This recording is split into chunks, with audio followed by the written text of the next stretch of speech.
اللہم صلی علی محمد وعلی آل محمد۔ بسم اللہ الرحمن الرحیم۔ جب شیطان وسوسہ ڈالنے کی کوشش کرے تو اللہ تعالیٰ کے ارشادات اور رسول اللہ صلی اللہ علیہ وآلہ وسلم کی احادیث میں واضح رہنمائی موجود ہے۔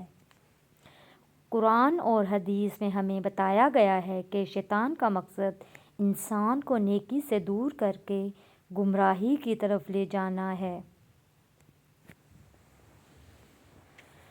قرآن میں وسوسے سے بچنے کے لیے ارشادات۔ سورہ الاعراف میں فرمایا گیا، اور اگر شیطان تمہیں وسوسہ ڈالے تو اللہ کی پناہ مانگو، بے شک وہ سننے والا جاننے والا ہے۔ اس آیت سے ہمیں یہ پیغام ملتا ہے کہ اگر شیطان دل میں وسوسے پیدا کرے تو فوراً اللہ کی پناہ طلب کریں، کیونکہ اللہ تعالیٰ ہر بات کو جانتا اور سنتا ہے۔ سورہ ناس میں اللہ تعالیٰ نے ہمیں دعا سکھائی کہ کہو میں پناہ مانگتا ہوں انسانوں کے رب کی، انسانوں کے بادشاہ کی، انسانوں کے معبود کی، اس وسوسے ڈالنے والے کی برائی سے جو لوگوں کے دلوں میں وسوسے ڈالتا ہے۔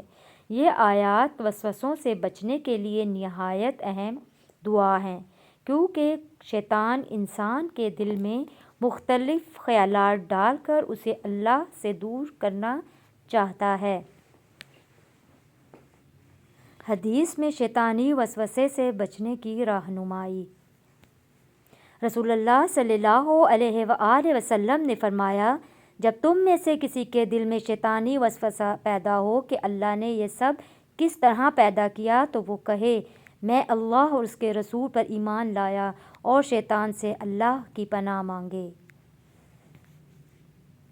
اس حدیث میں ہمیں رہنمائی ملتی ہے کہ جب کسی کے دل میں ایسے خیالات آئیں تو وہ فوراً اللہ پر ایمان کا اظہار کرے اور شیطان سے اللہ کی پناہ طلب کرے۔ ایک اور حدیث میں آپ صلی اللہ علیہ وآلہ وسلم نے فرمایا کہ بسم اللہ کہو اور بائیں طرف 3 بار تھوک دو اور شیطان سے اللہ کی پناہ مانگو، وسوسے تمہیں نقصان نہیں پہنچائیں گے۔ اس حدیث سے معلوم ہوتا ہے کہ اللہ کا نام لے کر، بائیں طرف تھوک کر اور اللہ سے پناہ مانگ کر انسان شیطانی وسوسوں سے بچ سکتا ہے۔ عمل کرنے کی اہمیت۔ قرآن اور حدیث میں دی گئی ان ہدایات پر عمل کرنے سے انسان شیطانی وسوسے سے محفوظ رہ سکتا ہے۔ جب دل میں کوئی برا خیال آئے تو اللہ کی پناہ میں آئیں اور اللہ کا ذکر کریں تاکہ شیطان کے وسوسے اثر انداز نہ ہو سکیں۔